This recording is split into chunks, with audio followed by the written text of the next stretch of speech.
1 y les vamos a presentar sobre los síndromes neuropáticos y degeneración. Ok, bueno, el equipo está conformado por Julieta, por Azul, por Carla y por Ella. Ok, como breve introducción, tenemos que un síndrome neuropático es un dolor crónico que es secundario a una lesión o una enfermedad que va a afectar el sistema somatosensorial. Cabe destacar que es el 20% el responsable del dolor crónico, y ya sea que tenga un origen tanto central como periférico.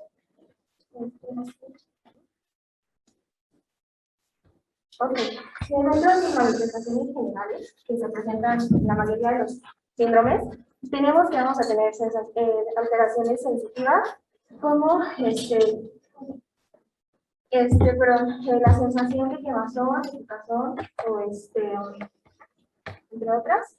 Las alteraciones autonómicas, como la hipotensión ortostática, la diarrea, el vómito, la retención urinaria, las alteraciones motoras, como debilidad muscular o la pérdida de reflejos. Y bueno, ya comenzando con los síndromes, el primero sería la polineuropatía desmovilizante inflamatoria crónica. Este síndrome se va a caracterizar por una debilidad progresiva que va a tener alteración de la función sensorial y que va a ser principalmente en los genitales posteriores. Esto va a afectar principalmente a varones, que nos van a afectar toda la vida. Y bueno, aquí como característica que vamos a tener es que va a afectar principalmente a pacientes que van a tener un antecedente con VIH.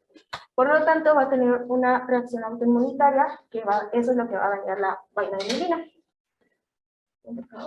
Ok. Como el cuadro clínico tenemos, como ya lo mencioné, una debilidad progresiva y va a ser de carácter simétrico y en las extremidades inferiores. Y bueno, vamos a tener una ausencia o una disminución en los reflejos tendinosos. Esto va a provocar que el paciente al moverse, pues le provoque dolor. Y bueno, cabe destacar que el 5 al 30% de estos síndromes van a tener una afectación en los medios craneales. Así es, por favor. Ok, para diagnosticar este síndrome se va a realizar una electromiografía del músculo, un examen de líquido cefalorraquídeo y una biopsia de medio craneal. Esto va a depender de las manifestaciones que va a tener el paciente, dependiendo del nervio craneal que esté afectado. Ok, y como tratamiento vamos a tener los inmunosupresores, los corticosteroides, la plasmaféresis y la inmunoglobulina por vía intravenosa. Hola, buenos días. Mi nombre es Ana Carla. Espero que todos se encuentren bien. Yo vengo a presentar lo que son las neuropatías periféricas y se dividen en dos, que son las simétricas y las asimétricas. Las simétricas, el 10% de los pacientes que debutan con diabetes, de los cuales el 50% de los pacientes con diabetes con mayor de 25 años de evolución. Por ejemplo, supongamos que aquí somos 40 pacientes de diabetes, solamente el 10%, o sea, 4 personas lo van a presentar, y de esas 4 personas, 2 van a presentar, o sea, que tengan mayor a 25 años de evolución, lo van a presentar. Su etiología es una desmielinización y degeneración axonal. Hay que recordar que los oligoendrocitos se encargan de la formación de mielina, y la mielina ayuda a que el axón, la información del viaje más rápido, y si se llegara a perder o tener una pérdida, sería más lenta la ida de la información. Y se divide en tres, las simétricas, en polineuropatía sensitiva distal, neuropatía autonómica y neuropatía dolorosa aguda. Perdón. La polineuropatía sensitiva distal, hay que describir la palabra polineuropatía. Es la disfunción simultánea de los nervios periféricos. Esto quiere decir que la persona que la tenga va a tener como una pérdida de la sensibilidad o de la fuerza de las extremidades, y se divide en dos, que es aguda y crónica. La aguda la van a explicar un ejemplo, que es la de Guillain-Barré, y la crónica es pues de forma gradual, y la aguda es espontánea. Espontánea. Ahora sí, perdón. La neuropatía autonómica es una neuropatía sensitiva, tiene 3 manifestaciones, que es la de cardiovascular, genitourinario y gastrointestinal. Y la siguiente es neuropatía dolorosa aguda. Como el nombre lo dice, es dolorosa, o sea, el paciente va a sentir dolor, va a tener una pérdida de la sensibilidad o de la vibración, y va a tener una sensación urente. ¿Qué quiere decir urente? una afectación que va a sentir como ardor y solo afecta a los miembros inferiores.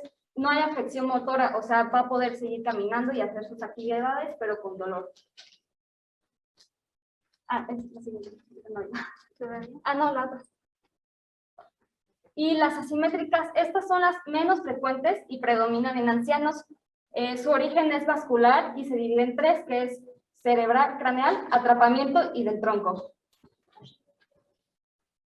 Yo les voy a presentar las neuropatías craneales. Esta, su primera manifestación va a ser por medio de diabetes, va a presentar dolor retrorefractario, tiene motilidad en la pupila y va a afectar principalmente el tercer nervio craneal y pues con menos frecuencia el cuarto, sexto y séptimo nervio craneal. Sí. Tenemos la neuropatía del tronco. Como sabemos, tenemos 12 nervios torácicos y esta va a presentar una afección aguda o dolorosa en uno o más nervios torácicos. Tiene una frecuencia en personas mayores de 50 años y su tratamiento pueden ser analgésicos, control metabólico, tratamiento somático del dolor, carbamazepina y clonazepam. Tenemos las neuropatías disproteicas y estas se van a presentar en mayor frecuencia cuando una persona tiene asociación a una polineopatía de mieloma múltiple y pues tenemos la gamapatía monoclonal. Estas van a ser las cadenas ligeras de potasio y se van a asociar a polineuropatías desminimizantes con debut entre los 60 a 70 años de edad y pues se va a detectar por medio de la sangre periférica en presencia de anticuerpos anti-MAC, que es una glucoproteína asociada a la mielina. Tiene afectaciones tanto sensitivas, motora distal y de simétrica lenta, y su tratamiento es el rituximab. En la neuropatía sensitiva motora sin base metabólica conocida vamos a tener de 3 tipos y un síndrome. En esta vamos a la primera, la de Charcot-Marie-Tooth, que es una neuropatía del tipo 2 y es autosómica dominante. Tiene daño en el cromosoma 17 y en algunos casos también se ha encontrado que en el cromosoma número 1 se presenta una debilidad y amotrofia que afecta a la parte distal de los miembros inferiores y deformidad del pie. Como vemos ahí, tenemos el dedo en forma de martillo y se va a afectar lo que es el callo dorsal y el callo plantar. Y pues en esta no va a existir como un tratamiento específico. Tenemos la neuropatía sensitiva hereditaria tipo 2. Esta se hereda con carácter autosómico dominante, afectando el ligando del cromosoma 22. Y pues tiene un inicio tardío entre la cuarta y quinta década de la vida. Es una neuropatía pues primordialmente axonal y tiene disminución en amplitud de potenciales. Pues regularmente su velocidad o de conducción puede ser normal, pero también puede presentar como ligeramente una reducida y pues no te va a tener ausencia de cambios hipertróficos. Tenemos la neuropatía hereditaria tipo 3 y esta es la de Darlin-Sotas. Esta neuropatía es diseminizante y pues sí va a poseer como cambios hipertróficos y se va a detectar un autosómico resolución rápida y pues aquí como podemos ver se puede hacer una intervención en algunos pacientes ya que pues sí presenta como una psicosis y pues algunos presentan más problemas, entonces al hacer intervención pues tiene un mejor mantenimiento del tronco, ¿sí?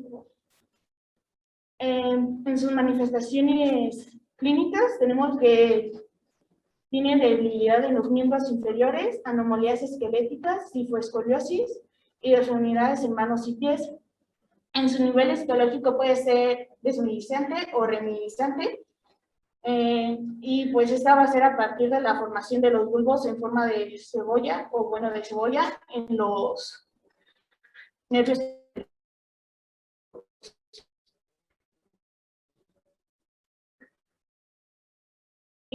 Y por último tenemos el síndrome de anatómicas en las astas y va a ser en la parte intermediolaterales de la médula o las células glandulares sensoriales.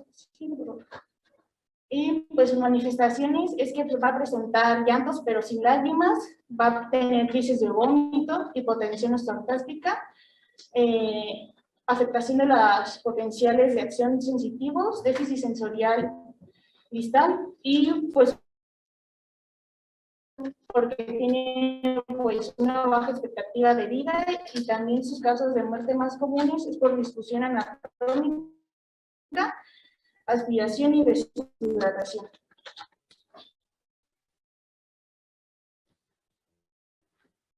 Bueno, yo les voy a hablar de las mononeuropatías. Una mononeuropatía es una lesión de un único nervio periférico y su principal y la más frecuente causa es los traumatismos. La lesión siempre va a causar la presión de un tipo de compresión podría ser cuando o sea, por mucho tiempo, y un ejemplo podría ser de las personas que juegan cartas o así, eso, pero que sí sucede son los tumores, y estos invaden directamente al nervio. El primer ejemplo y más frecuente de mononeuropatía es el síndrome del túnel del carpo. Este es la compresión o el aumento de la presión en el nervio mediano. Este predomina en mujeres en la edad de 40 a 80 años. Sus factores asociados son el embarazo, la lactancia, ciclos menstruales, anticonceptivos, menopausia y también la obesidad. Su cuadro clínico son las parestesias. Las parestesias es una sensación extraña en la piel. Como ejemplo puede ser el hormigueo, el entumecimiento, el ardor y así. Y como tratamiento para el síndrome del túnel del carpo se usan los antiinflamatorios no esteroideos para aliviar el dolor, los corticosteroides para aliviar el dolor y también disminuir la inflamación, y como tratamiento quirúrgico se usa la descompresión del contenido del túnel del carpo, y es mediante una endoscopía. Después sigue el síndrome del nervio cubital. En esta lesión se ve afectado el nervio cubital, que es el que inerva a los dedos anular y meñique. Este es el segundo síndrome más común después del síndrome del túnel del carpo, y un incremento de la presión al nervio puede disminuir el flujo sanguíneo y presentar una isquemia epidural. La causa más común de es la formación de quistes sinoviales en el canal. Los quistes sinoviales son como una protuberancia que son muy comunes y a veces crecen en las manos o las muñecas. Su cuadro clínico puede ser molestia leve a nivel del codo, también parestesia del dedo meñique y anular, disminución de la fuerza de agarre y movimientos repetitivos. Y el tratamiento puede ser el físico con una férula y fisioterapia, o también quirúrgico con la descompresión del túnel cubital. Y después sigue el síndrome del túnel radial. Este es un trastorno por compresión de una rama del nervio radial en el antebrazo de su parte posterior. Y las causas pueden ser por traumatismos ganglionares, por lipomas y por tumores. Sus manifestaciones clínicas pueden ser dolor cortante, entumecimiento y músculos de la función de enderezar el pulgar están débiles.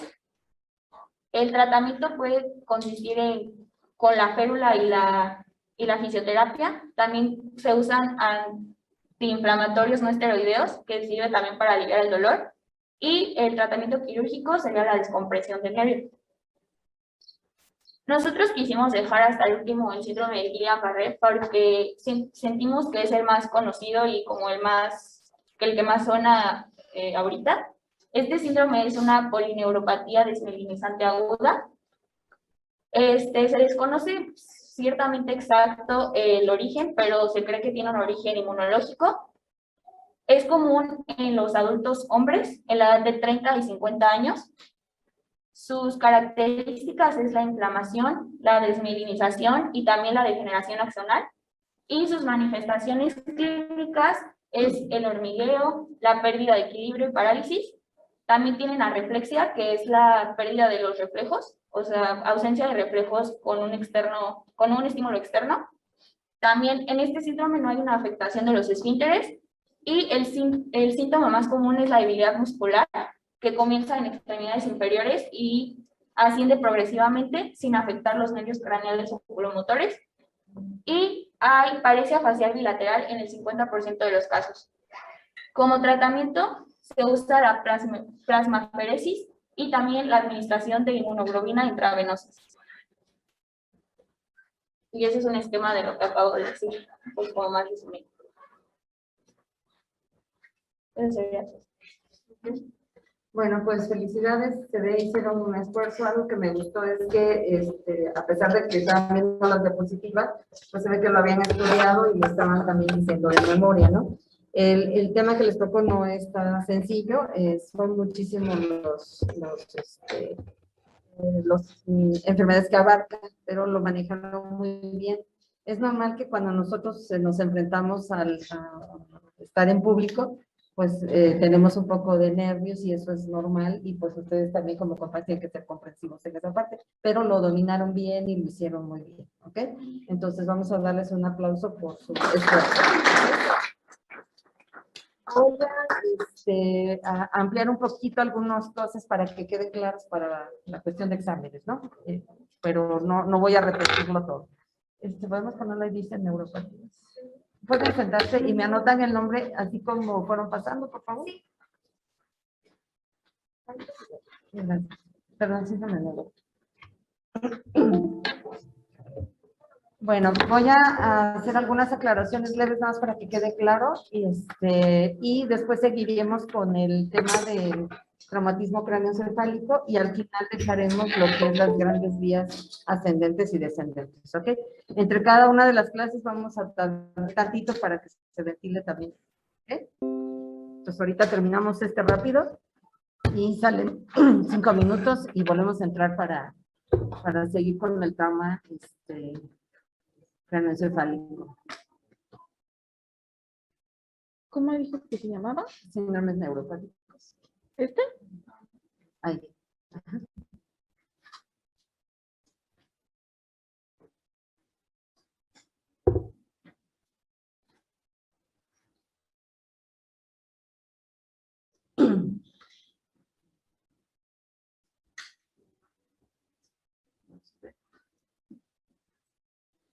Vamos a ponerle para. Ahí está. Sí. Para poder sacar y poner la cámara.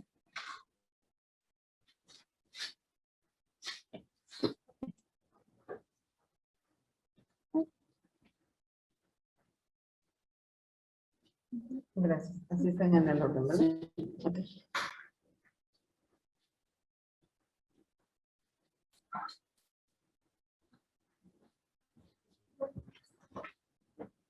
Okay.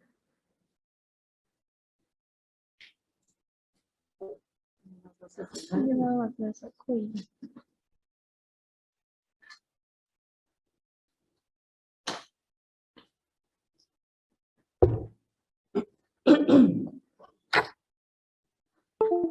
La pantalla, ¿no? Sí, nada más deja conectar acá. Compañeros, ¿nos escuchan bien? ¿Y nos escuchan o no? Sí, Fanny.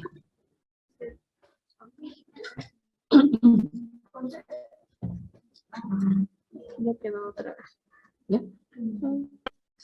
Ahí, está muy grande, ¿no? ¿Está? Ya. Ok. Para cambiarle nada más. Con las vellitas. Ok, muy bien. Ok. Déjame estar con poco. Bueno, a ver. Pero no lo veo. ¿Se puede ver aquí? No, No se puede. Pues nada más en la Dilo ya, pantalla. a ver si veo. Sí. O si quiere parece yo le muevo. Nada más. Pero para señalarles algo. Ah, ok. Necesito, No, sí es aquí. estamos aquí, a ver si veo. Es que me queda medio chico. Déjame hacer un poco. Movemos un poquito la- Perdón. Ay, sí. Ya, bajando tantito. Si no me queda así plano, no veo nada. Ajá, sí. Así está bien. Me paro, no hay problema. Más parado. Si quieres así parado. Ah, ok. A ver si puedo ver allá y acá. Ok. Bueno, vamos a nada más hacer algunas aclaraciones. como sus compañeras ya dijeron, bueno, pues el dolor neuropático a lo que se refiere es que va a ser un dolor crónico, eso es lo primero que tenemos que hacer la diferencia con otro tipo de dolores porque este va a ser permanente y de larga evolución. Y generalmente, como ya lo mencionaron, les tapo a ustedes o se cambian para acá, ¿sí? Secundario a una lesión, ¿sí? O una enfermedad que va a afectar al sistema somatosensorial. Entonces, ¿qué quiere decir? Que puede ser en cualquier parte de la vía sensitiva que se encarga de dolor, ¿ok? Esa fue, esta definición fue dada en el 2017 por una asociación que se dedica al estudio del dolor. Aquí aclaro, enfermedad se va a referir a aquellos procesos patológicos específicos como por ejemplo que hay inflamación, como ya comentaron, enfermedades autoinmunes, o que tengan alguna canalopatía, como ya lo mencionaron, que esté presionado el nervio a nivel de algún lugar donde pase entre los huesos. Mientras que una lesión se refiere al daño directo, por ejemplo, que se ha aplastado el nervio directamente, cortado o dañado, y que lo podamos ver al hacer un estudio microscópico. Bueno, también ya lo comentaron, este tipo de dolor es causante del 20% de los dolores crónicos. O sea, cuando la gente tiene un dolor de larga evolución, puede ser causado por una neuropatía. Puede ser de origen central, ¿sí? O sea, les decía, puede ser, por ejemplo, que tenga, ¿se acuerdan cuando vimos el tálamo? Por ejemplo, el de Berry-Rossi, pues es un dolor crónico, pudiera ser de origen central o directamente a los nervios. Se va a asociar a trastornos de sueño, alteraciones del ánimo. Imagínense a alguien que tiene dolor permanente, ¿ustedes creen que pueda dormir? Pues claro que no. ¿Y ustedes creen que va a estar contento con teniendo dolor permanente? Si cuando a uno le duele un diente o la mano o te quemaste, ahora imagínense un dolor de 20 años, pues nadie va a estar contento, ¿no? Es más refractario que el dolor de origen. Yo, por ejemplo, me pico con una aguja, pues ya, se quita el estímulo y se quitó la molestia. O sea, el nervio no va a estar mandando información todo el tiempo. En cambio, en este caso, el tiempo que te manda la información es demasiado, entonces se hace crónico y por lo tanto también su tratamiento es más difícil. Bueno, entonces aquí es un poquito repetir, bueno, va a haber un daño directamente en cualquier parte de la vía, desde el nervio, en la médula o en la parte central ya en el cráneo, y por eso va a estar involucrado, como dice ahí, desde el receptor, o sea, desde donde tenemos, por ejemplo, el tacto, las vías de conducción, que puede ser el nervio, su llegada al ganglio, la entrada a la médula, o directamente hasta la parte central, ¿ok? No siempre se va a requerir de un estímulo, o sea, no quiere decir que el paciente, por ejemplo, vamos a imaginarnos una persona diabética, no quiere decir que le estén picando con una aguja y va a sentir un dolor tipo picante o ardoroso. Lo va a sentir aunque no haya un estímulo, entonces esa es la dificultad precisamente. Y por lo tanto, como no siempre va a haber un estímulo para que se genere, se considera como tal una enfermedad neurológica, ¿ok? Bueno, aquí este cuadro es muy importante, es a lo que ya platicaron, pero aquí está resumido. ¿Cómo nosotros podemos dividir las enfermedades neuropáticas? Bueno, lo primero, polineuropatía, mononeuritis múltiple o mononeuropatía. Ellos ya lo comentaron, pero aquí lo importante es saber qué es lo que está afectado. Este cuadrito se lo tienen que aprender.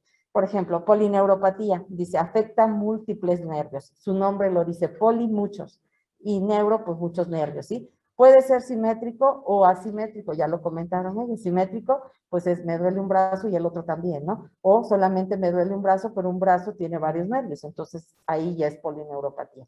¿Sí está quedando claro esa parte? Ok. Mononeuritis múltiple, dice afectación simultánea consecutiva de troncos nerviosos no contiguos.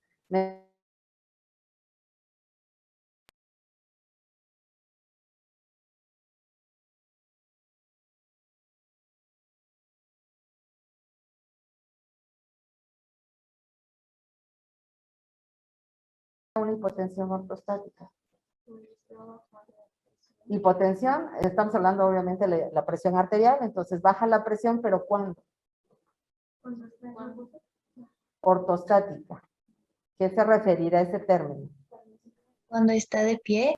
Exactamente. Está sentada, le tomo la presión, está normal. Se para y al tener que bajar todo el contenido sanguíneo hacia las extremidades, pierde se puede decir, se pierde la presión, entonces le medimos y pues hasta se puede desmayar por esa situación.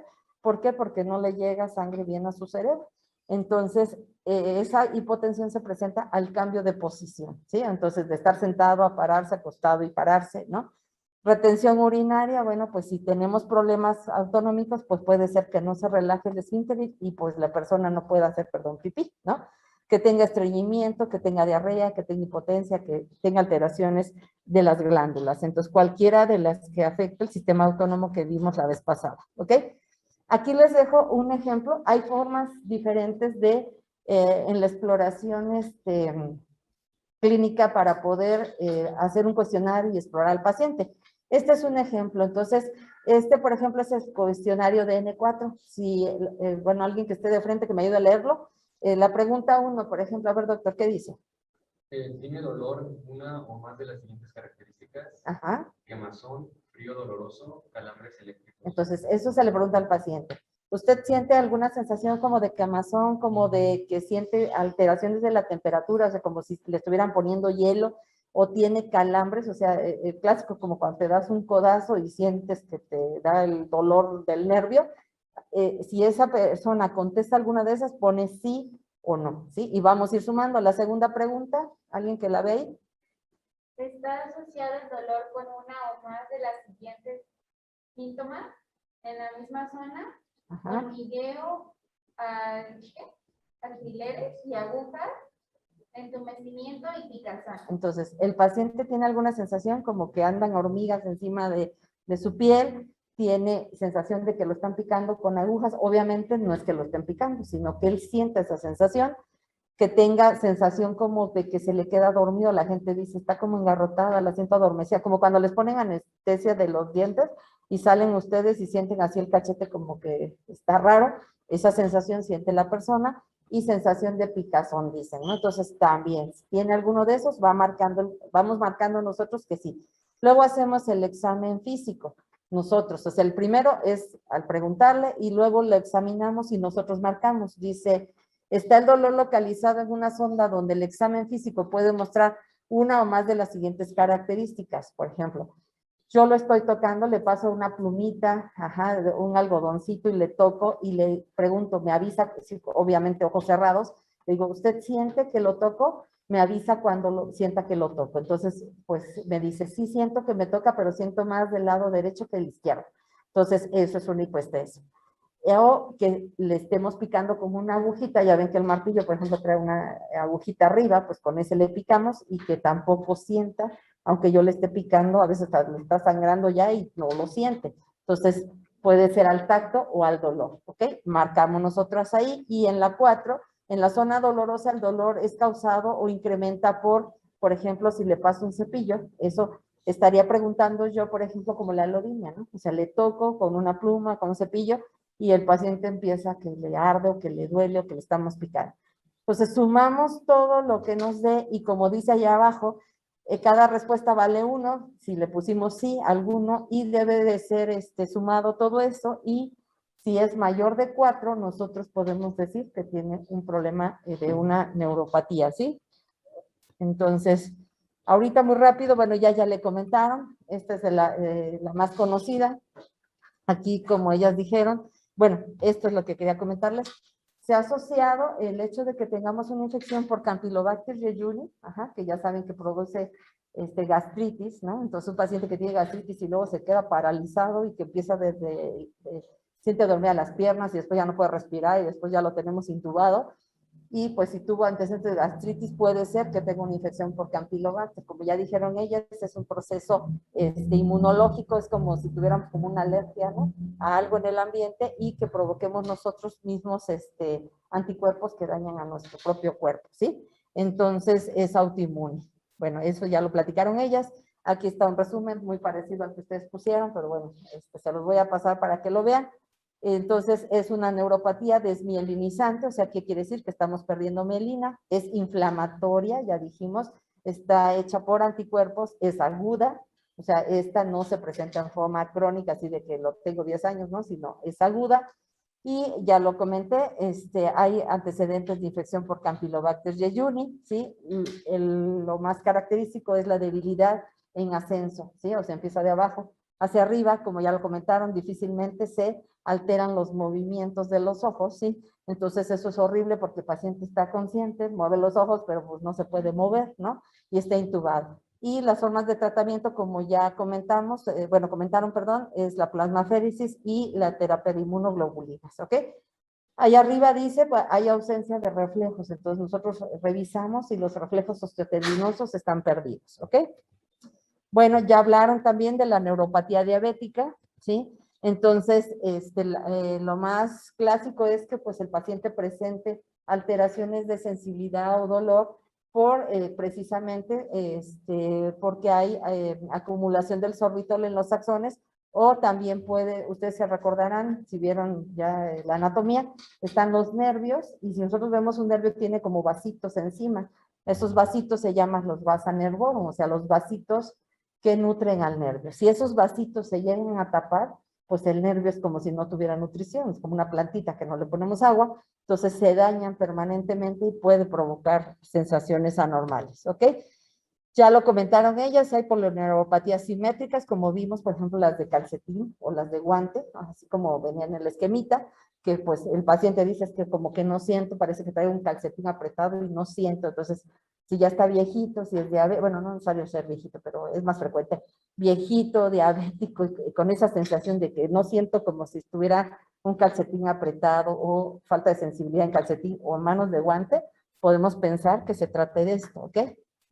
Entonces, esta es otra igual, las alteraciones sensitivas distales en las manos o en las piernas, también por alteraciones de diabéticos, ¿ok? Déjenme pasar esto, ya lo comentaron ellos. Creo que voy al revés, sí, ¿verdad? Perdón. Y esta es la neuropatía autonómica. Ahí está el dibujito de la hipotensión ortostática. El paciente se trata de levantar y se siente así como que le pasó un camión y le tomas la presión y está bajísima y se marea o se cae. Tenemos alteraciones, por ejemplo, cardiovasculares, como es eso, la hipotensión, taquicardia en reposo, se está sentado y le tomas la frecuencia cardíaca y trae 110 y dices, pues si no está haciendo nada, está sudando, ¿no? Tiene alteraciones geniturinarias, te puede decir, bueno, pues tienen impotencia, pueden tener eyaculación retrógrada, tienen problemas para hacer pipí, tienen estreñimientos. Entonces, todas esas son alteraciones viscerales y se consideran autonómicas, ¿ok? El paciente con una gravedad mayor puede presentar lo que se llama la amiotrofia diabética, entonces ya no solamente es la sensación, sino tiene alteraciones también de tipo motores, como lo estamos viendo ahí, se van haciendo chiquitas las extremidades y pues tiene dificultades precisamente también por la marcha, ¿ok? ¿Por qué pasa esto? Si nosotros tenemos alterado el nervio, bueno, primero el nervio va a dar alteraciones, ya sea motoras o sensitivas, dependiendo de cuál es el nervio que está afectado, pero si se tarda demasiado, pues ya va a empezar a perder la comunicación con ¿cómo se dice? El blanco, pues, que sería el músculo. Entonces el músculo, si no está en ejercicio, pues se va a atrofiar. Entonces es parte de la enfermedad, ¿ok? Bueno, ahí está un ejemplo de las alteraciones que también los diabéticos pueden presentar, alteraciones en nervios craneales. Entonces, los más frecuentes que vemos, pues, es en la cara, ¿no? Difícil ver, por ejemplo, les decía el nervio vago, el glosofaringeo, pero en la cara, pues, sí es notorio. ¿Por qué? Porque si no mueve bien los ojos, pues la gente le dice, oye, pues tienes un ojo viendo para acá y otro para el otro lado, pues está raro, ¿no? Entonces, o tienen parálisis faciales, es muy frecuente que lleguen con parálisis facial los pacientes, ¿no? Entonces, y pues también pueden presentar las neuralgias que ya vimos, como sería la del trigémino o la del glosofaringeo. Entonces, ya platicaron también de las hereditarias desmielinizantes. Estas se tienen que aprender el nombre.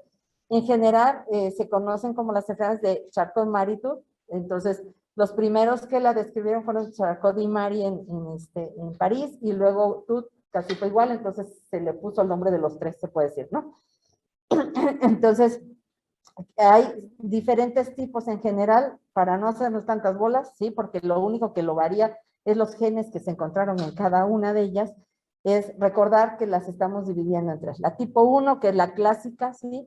Y que es una, como le puse ahí el resumen, esta se los voy a pasar para que se lo aprendan. Neuropatía periférica disminuizante, se hereda autosómico dominante. En todas va a haber la característica de aquí abajo, que hay desmielinización, o sea, se pierde la mielina y luego se vuelve a hacer, o sea, se regenera y entonces hay cuenta que va haciendo una capa. En vez de tener una sola capa, entonces se pierde la capa, luego forma otra, luego otra, entonces se va haciendo el clásico histología que se le dice en bulbos de cebolla.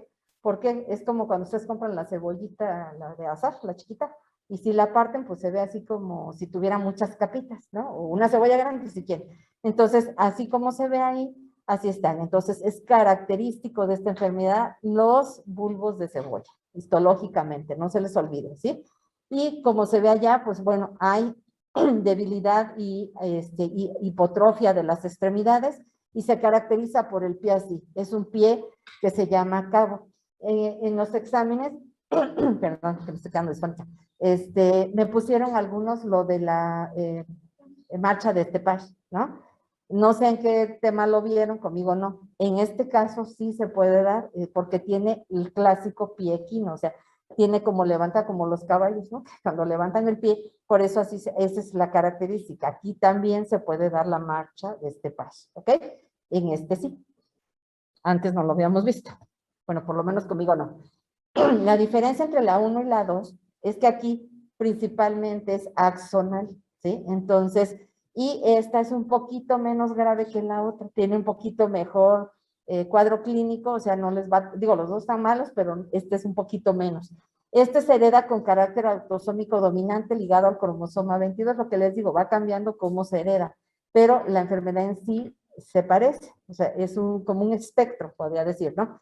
En las dos hay debilidad y atrofia muscular distal. Esta lo que la caracteriza es que esta es axonal, ¿se acuerdan, por favor? Y normalmente aquí no está tan afectada la velocidad de conducción. ¿Qué quiere decir? Es como si fuera una carretera. ¿Qué tan rápido puede ir el estímulo sobre la carretera, que sería el nervio? En la anterior está afectado, en esta está menos afectado, y en la tercera que vamos a ver es en la peor que está afectada. ¿Okay? La velocidad y la rapidez con que va a conducir el nervio, el estímulo, ¿ok? Bueno, entonces la tercera es esta, la de Yerin de Sota, ¿sí? Entonces, esta es una neuropatía también desmielinizante con cambios hipertróficos. Esta es la peor de todas, o sea, porque afecta el tronco, ¿sí? Entonces, tiene dificultades también para la respiración, o sea, ¿qué quiere decir? Que el paciente puede morir más fácilmente. Es una evolución rápida. Oigo voces. Chicos, ¿alguien tiene prendido su micrófono? ¿O es de otro lado? Chicos, los que están en casita, ¿alguien tiene prendido micrófono? No, doctora, están apagados. Sí, entonces, ¿por qué oímos ruido aquí? Se oye, hay un fantasma por aquí. Bueno, esta se hereda con carácter autosómico recesivo, ¿sí? Las otras no. En este caso, les digo, es la peor. Hay retardo o retraso psicomotor, o sea, puede afectar la parte cerebral, afecta los músculos del tronco, tiene dificultad respiratoria y tiene las mismas anomalías que comentaron ellas, que puede, por las alteraciones que tiene, pueden tener alteraciones de escoliosis, defectos en la forma, y vean, sí, igual, la debilidad de las extremidades, la misma posición equina de los pies, y a nivel histológico también se presentan los bulbos de cebolla, ¿sí? En este caso. Muy bien, déjenme ver. Bueno, ya hablaron ellos del síndrome de Rayleigh, y este es un trastorno autosómico recesivo. En este caso, ¿a quién está afectando? Según lo que nos comentaron ellos. ¿Qué tipos de nervios?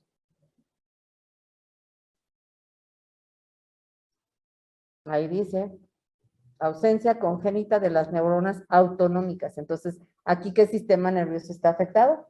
El autónomo. Entonces, ¿dónde vamos a tener las afecciones? Pues en todo lo que es tórax, abdomen, ¿ok? Entonces, manifestaciones clínicas, llanto sin lágrimas, ¿ok? Crisis de vómitos. Entonces, si van pensando, todo tiene que ver con vísceras o con la parte simpática o parasimpática. Hipotensión ortostática, déficit cerebral distal. Los potenciales de acción sensitivos están gravemente afectados, ajá, y ahí les puse un ejemplo, pueden no percibir adecuadamente el dolor, por eso les puse ahí, puede meter la mano y se está quemando y no lo percibe, ¿no? El pronóstico es muy malo, precisamente porque dijimos que el sistema autónomo, ¿de qué se encarga? De la homeostasis, de mantenernos bien. Entonces, si no estamos bien nosotros, pues podemos tener un problema grave, ¿no? Tanto de enfermedad como de mortalidad. Las causas de muerte se relacionan con la disfunción autonómica. Entonces, ¿qué es lo que frecuentemente le pasa? Pues el paciente se broncoaspira, no puede expulsar bien las secreciones, entonces pues se puede morir ahogado con sus propias secreciones. Tiene una respuesta anormal a la hipoxia. ¿Se acuerdan que decíamos que teníamos los varoreceptores, por ejemplo? Entonces, pues si no controla bien la presión, no controla bien la frecuencia cardíaca, pues obviamente que no va a estar bien oxigenado.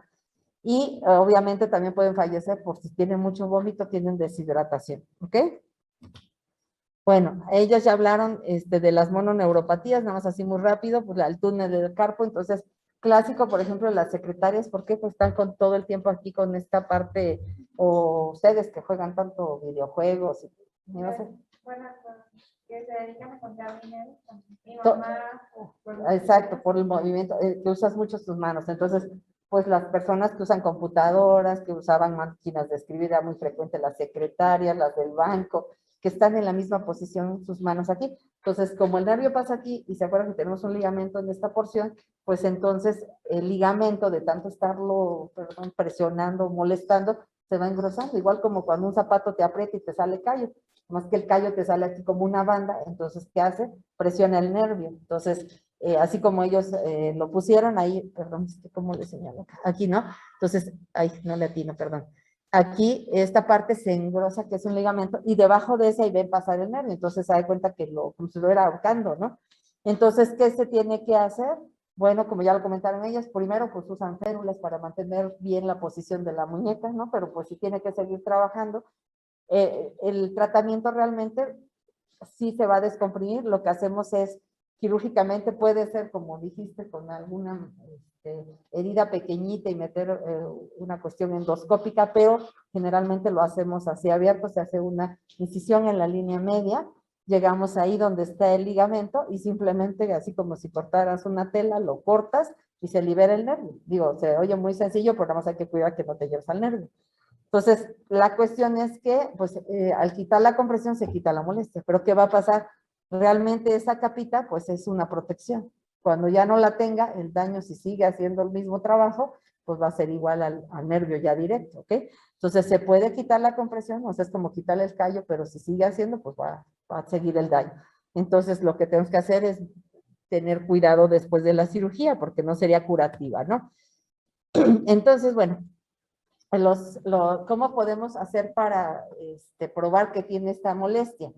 Ahí está, por ejemplo, para hacer el test, hay dos, el de Tinel y el de Fallen. Uno es, pues, provocar dolor directo, o sea, si pues ya está comprimido y todavía, si le hago así, dolor cuando yo le presione más, ¿no? Y el otro es hacer las manos así. Al estar haciendo esto, pues estamos aumentando la presión aquí, inmediato va a sentir la molestia. Entonces, si tiene eso, pues quiere decir que está comprimido. El tratamiento, pues ahí ya se los puse, ¿sí? Lo primero, una férula para que ya no pueda estar haciéndolo hacia abajo. La otra, ahí se ve la cirugía, que es lo que les decía, es abrir aquí en la línea media, encontrar la parte ligamentaria y cortarla, ¿no? Y la otra, pues, es estarle infiltrando para que no le duela, pero eso tampoco es muy bueno. ¿Por qué? Porque si nosotros estamos poniendo tanto analgésicos o esteroides para disminuir la inflamación, pues si ponemos analgésicos, va a dejar de sentir el dolor, pero el daño se sigue haciendo. El dolor finalmente te está avisando que te estás lastimando, ¿ok? Entonces, lo ideal es cambiar la profesión que estás haciendo o hacerlo de otra manera con protección. Esto lo único que quiero agregar de lo que ellas dijeron, bueno, aquí viene precisamente cómo se le llamaría a la lesión cubital, como está aquí, que muchos me lo pusieron en el examen en vez de la mano talámica. Mano en garra, entonces se acuerdan, cubital, ¿ok? Y como ya lo comentaron, pues la compresión del nervio radial, ahí les puse cómo sería la transmisión en azul, qué parte es la quinerva y lo que le dolería, ¿ok? Si salen 5 minutos y regresamos para que se ventile poquito esto y vamos con el trauma craneoencefálico. ¿Alguna duda de este tema? ¿No? Este es como de leerlo, verlo y pues no está tan complicado tampoco, ¿ok? Bueno.